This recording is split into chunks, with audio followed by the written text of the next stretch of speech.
We're learning a lesson right now on how to take care of the problem so it doesn't come up again. But the problems keep coming back. We begin tonight with rough waters at the lake. Good evening, everyone. I'm Jim Reed. And I'm Angie Bailey. Thanks for joining us. At 6, we reported on citizens complaining about how Lake Ozark leaders are doing their job. Now, in this Target 8 investigation, KOMU's Reed Erickson takes a look at what it takes to navigate the city's finances. At 6, we took you to the lake, where citizens are upset with the way their city government is operating. Now, new administration says it's working with the state auditor to navigate the rough waters. In a town where there are almost as many T-shirt stores as there are ice cream shops, it's a controls issue, and one thing that we talk about throughout the audit is a lot of these places, including the municipal court, need to have some oversight or else separation of duties. A citizen petition state audit is like a security camera watching over the municipal government of Lake Ozark. The city isn't making much progress. Those watching are concerned. The first sentence of the audit sums up what State Auditor Susan Monty says follows for another 68 pages. They just need to do a better job of oversight.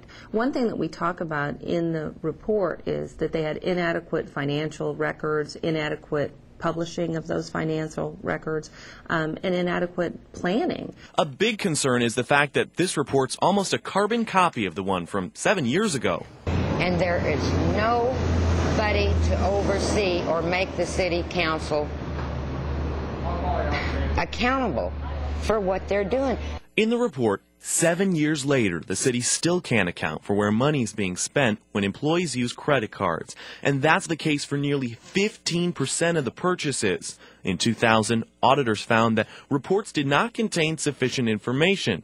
In the 2007 report, the city still isn't tracking fuel purchases, leaving a $60,000 wake of undocumented fuel use. And in 2000, auditors told the city that giving out bonuses is illegal. But the practice still continues. At Lake Ozark City Hall, new city administrator Charles Clark says he's already stopped bonuses for different city employees. And both were inappropriate, frankly.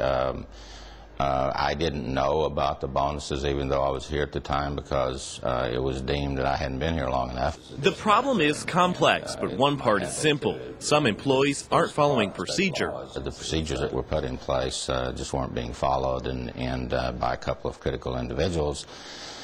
And one is gone and the other one has been reschooled. Now, everyone in Lake Ozark we spoke with agreed that the city could improve. They just hope that this audit can help them target and measure their progress. A tight race for mayor is still in court, but the former mayor, Paul Sale, wants the city to make several of the changes, but he doesn't agree with everything the report says. We have procedural problems.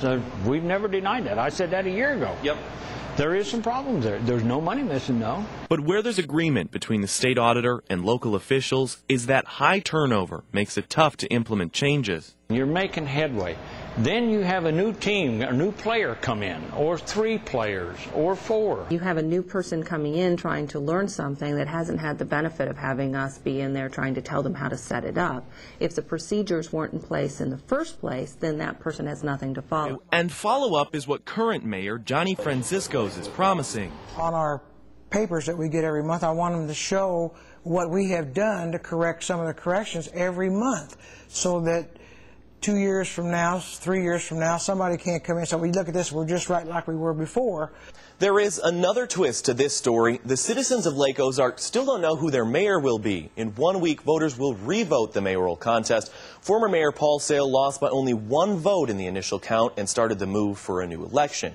I'm Reed Erickson, and that's a Target 8 investigation. All right, thanks, Reed. And if you'd like to read the state's audit on Lake Ozark yourself, you can visit our website, KOMU.com. And if you have a problem or concern you'd like us to investigate, give the Target 8 team a call at 573-884-6397 or email us at target8@komu.com.